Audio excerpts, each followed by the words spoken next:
Good evening, everybody, and now in today's let's start the today's video. So in today's video, what I'm going to show is I am going to show you how to calculate the graphs between pH and volume. As you can see here, the column A and B, and then the second graph would be between dpH upon dV versus volume graph, that is column B and E. So I will tell you, I'll show you how to calculate these graphs, plus we'll be calculating the pKa of some compounds as well. And let's start the video then. And as you can see here, these values that I've written already, these were actually written by me, of course, and these readings or values were taken directly from the lab. So these values were recorded and saved by me. So let's start today's video. So in today's video, I am going to show you how to calculate the graph between pH and volume. So what we need to do is we need to select pH and volume, both of the columns. Like after selecting it, take it to the end and select. After doing so, just click to insert, and whichever graph is suitable for you, you can choose that. So you'll just go to scatter options, and between these two, this one is much better with smooth lines, so I will choose this one, and I will adjust this graph up to the top. All right, okay, yeah, okay, that's. Now I'm going to rename this graph, so I'll just rename this graph to pH versus volume graph. All right, after doing so, I'll go to home and I'll just change its font style so that it's much more clear and visible.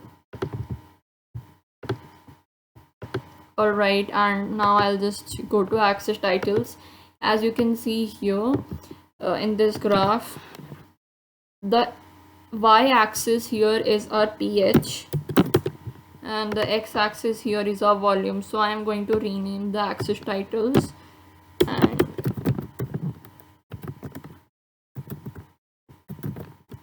all right, oh shit, all right, I'm so sorry for that. Okay, after doing so, I'll just change the font style.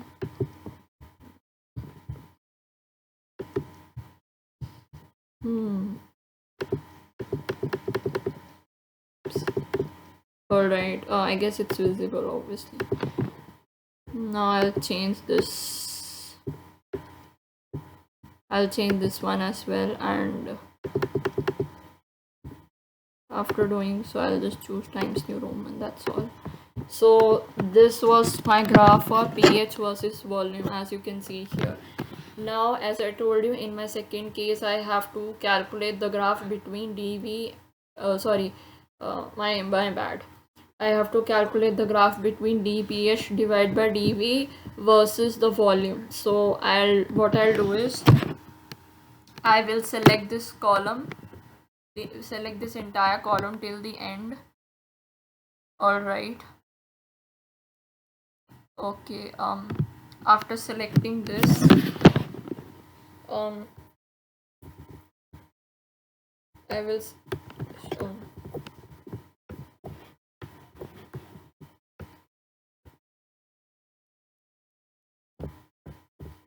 All right. After selecting this.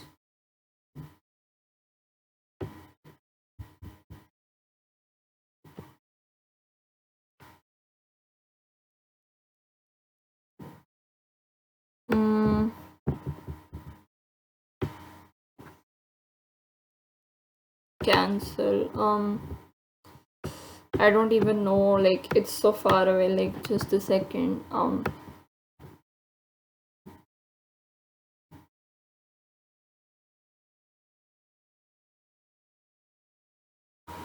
Oh, okay, all right, I'm so sorry guys for the inconvenience. I didn't know what to do, so I had to like search it in the YouTube for this. So basically, if you guys don't know how to do it, just if you want to like select another column that is far away, just click on control button, that's all. Just a second. I did it wrong, sorry.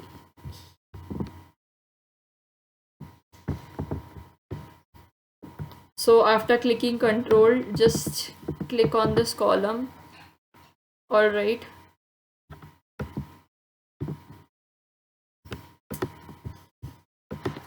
my my laptop is not working properly, so please bear with me. Just a second. So after doing so, just click on control and go to the top. Sorry, just go to the top, that's all. Now go to insert and then go to chart option. And all right, why it is showing like this? Oh, that's just okay. Oh, sorry. This orange line depicts my volume and this blue is dph by dv. Oh, alright, fascinating. But I guess it is wrong, I guess, from my side, because from what I know, these two lines are not only this graph is supposed to be there. This orange line, as you can see, it's not supposed to be there. So I'll just try to do it again, so no worries. After doing so, I'll just click on control. After clicking on control, I will just go down till the end. After going down, I'll just go to insert, and yes, now it's correct. Okay, so here is my corrected graph, and just click on axis titles. Now as you can see, this graph is between volume versus dph by dv. After doing so, just click on axis titles, okay, and then just write volume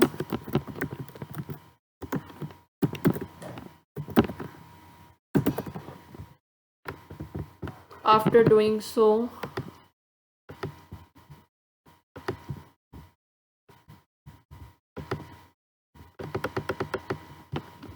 Alright, here in this axis title, I will rename this as dph by dv.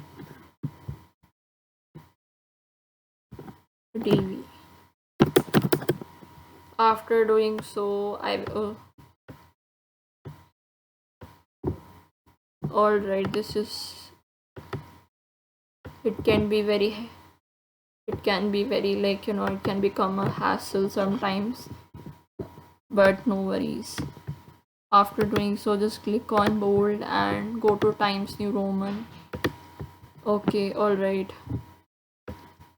The font size is very small. Alright, now as you can see, this graph is also ready. I'll just move this graph upwards. Bas. Alright. So now I got this graph as well. So as you can see, this graph and this graph. Okay, just a second. Give me a second, guys. Alright, so as you can see, this graph is between pH versus volume, as I told you. Now this graph is between volume versus dpH divided by dp. So this was about the graph plotting between these between different statistics and data. Now in the second question, I guess we need to calculate the pKa value or something. Let's find out. Okay, sorry for the inconvenience, guys. I just needed to check for something. So as I told you how to plot the graph between pH versus volume and volume versus dpH by dv. Now in the last we need to calculate the pKa values for for amino acid, carboxylic acid, and three aliphatic carbon chains. So for that I have just created a short note for myself and for you guys as well, so that you guys can understand. So basically before we calculate the pKa value, we should know what is pKa value.